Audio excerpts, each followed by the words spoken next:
Hello and welcome to The Den. My name is Rotary Claw, and today I'll be going over my experiences applying to Canadian art schools.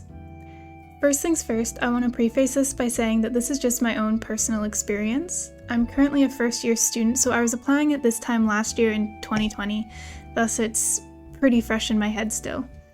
I am Canadian, and thus my experiences were in applying for in-province schools in Canada, so I can't really speak on other countries and what their schools are looking for.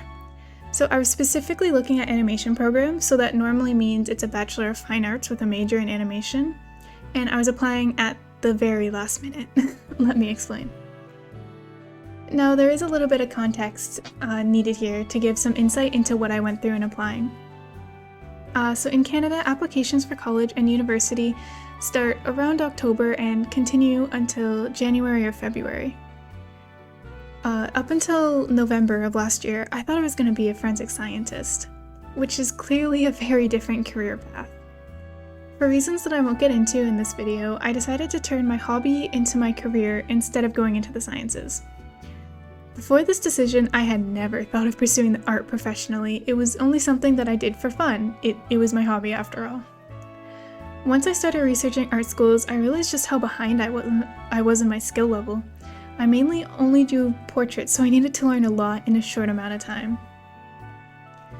Next, I'll go over the two types of applications that I saw. So I applied at 4 schools total, and 3 of them had a very similar application with one standing out.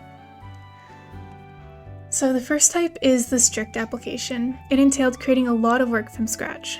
For example, I was asked to draw a character they had provided from different angles, as well as creating a short comic with the character and prompt that they provided.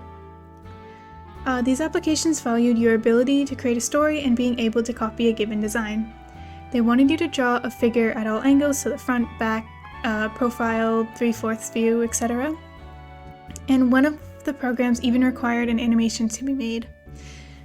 In applying for an animation program that required no past experience animating.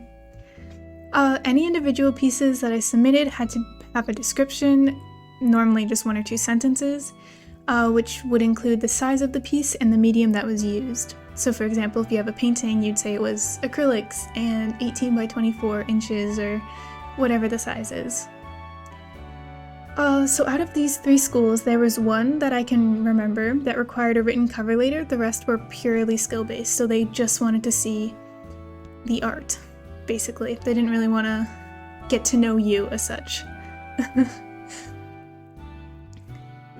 So the second type of application, which is the one that I prefer a lot more, it was much more open. So they wanted to see the work that you enjoyed creating, along with the planning process involved. Each portfolio piece that you submitted needed a little description as well, but this school wanted more detail. I think it was around 250 words per piece. So you got to actually talk about like your inspiration or what the piece was based on, including the mediums and the size again.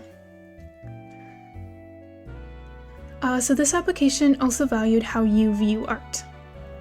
So they asked for 2 essays, essentially, not too long, with questions along the lines of why do you want to be an artist, or what inspired you to apply, and why is a career in the arts valuable to society? So I really enjoyed this school's approach. They didn't necessarily want already perfect art skills, they wanted someone that they could teach. So they wanted to see, they wanted some rough work, they wanted to see like pages of your sketchbook. They wanted to see like how you planned everything out and everything like that, which I really enjoyed, especially for first year, like me coming straight out of high school who'd made the very last minute decision to switch. I really liked this approach because it let me show my strengths, basically. So I didn't have to put in works that I wasn't happy with or that I wasn't proud of. Like the other ones kind of forced me to show weaknesses I had in my art, which was a lot because I didn't know a lot back then. But this portfolio really let me, I did still make a lot of new pieces for it, including figures and stuff, but in such a way that I could show my strengths instead of highlighting my weaknesses, basically. So this one, they wanted to see your work, of course, but they also wanted to see you as a person and your approach and how you think about and take in art and everything. So I thought that was really interesting. So to be honest, looking back, I don't like most of what I submitted as my portfolio.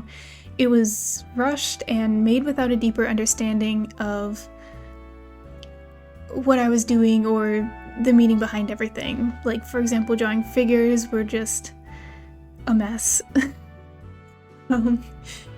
And just done like one reference quickly, just no understanding of like the anatomy or anything like that. So even if I would have had 2 more months to complete the portfolios, the work would have been so much better. I would strongly suggest working on the portfolios as soon as you get them. I understand wanting to do research about the schools and everything, which is good, but you will want to be putting your best foot forward here.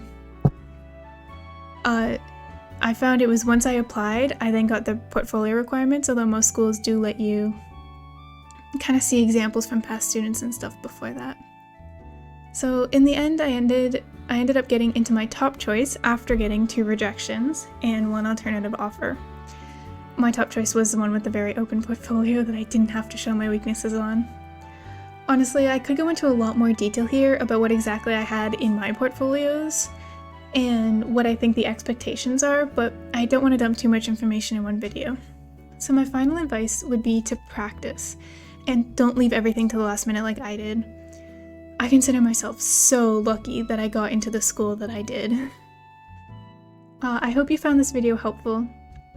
I would be more than happy to answer any questions in the comments or even make more videos relating to this topic, like showing my portfolios so that you can feel better about yours, because mine was not good. As I had mentioned, I'm currently a first-year art student, and I would be happy to make more videos talking about my experiences in art school so far. Don't forget to check that you're subscribed, OG tickets are up for grabs, and thank you for watching.